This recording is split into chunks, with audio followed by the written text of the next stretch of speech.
Ever heard of a battle where battleships took on tanks? It sounds like something out of a video game, but it actually happened during World War II.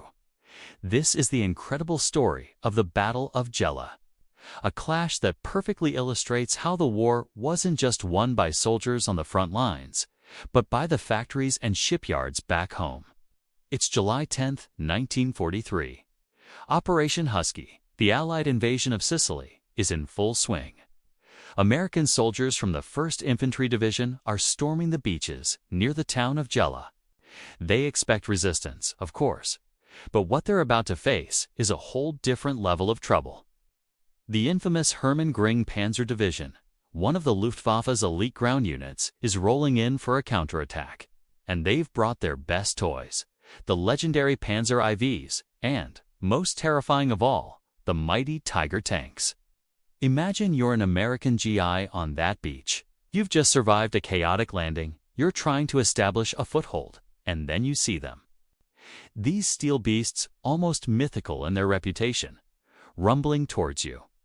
The Tiger, I was a monster.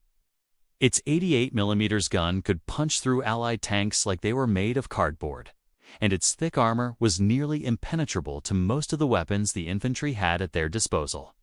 The situation looked grim. The American beachhead was fragile, and a successful German armored thrust could throw them right back into the sea. The American forces on the ground did what they could. They fought desperately with their Sherman tanks, their anti-tank guns, and their bazookas. But against the Tigers, it was an uphill battle. The Shermans were outgunned and outarmored. Many were knocked out.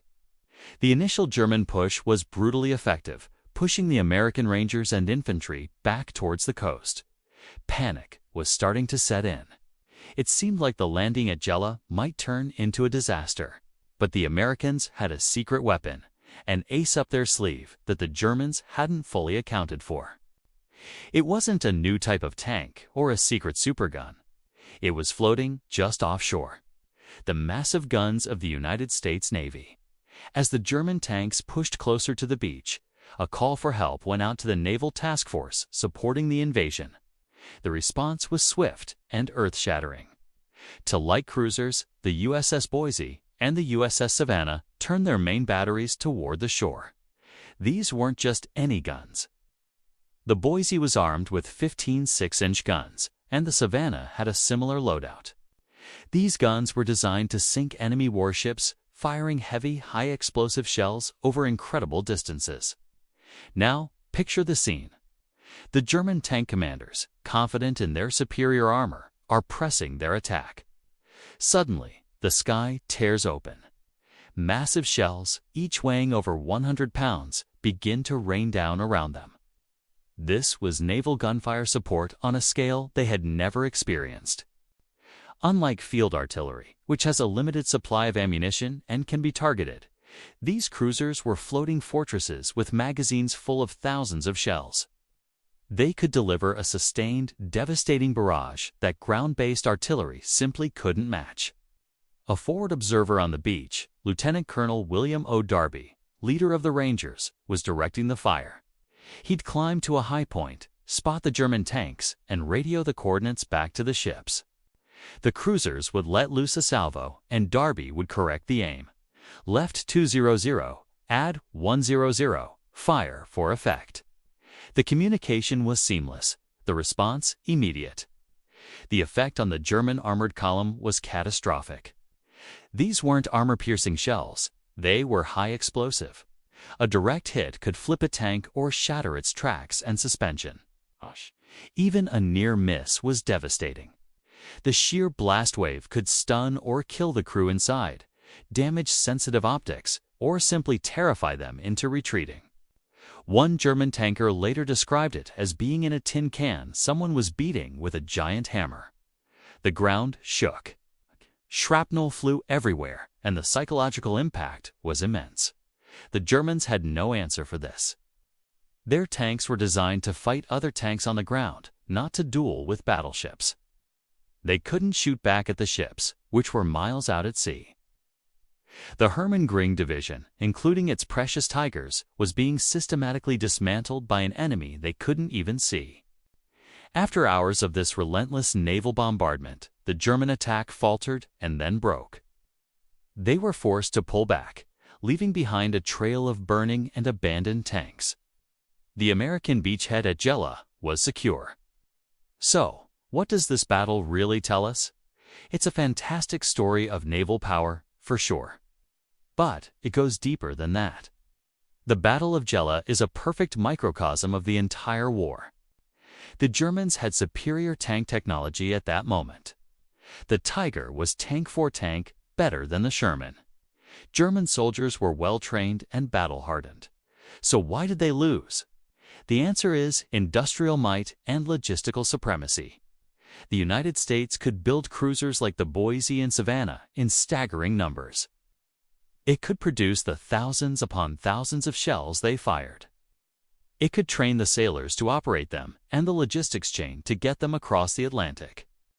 While Germany was focused on producing small numbers of exquisite, over-engineered, and expensive weapons like the Tiger tank, the Allies were focused on mass production. Think about it this way. For every one Tiger tank Germany built, the U.S. built dozens of Sherman tanks.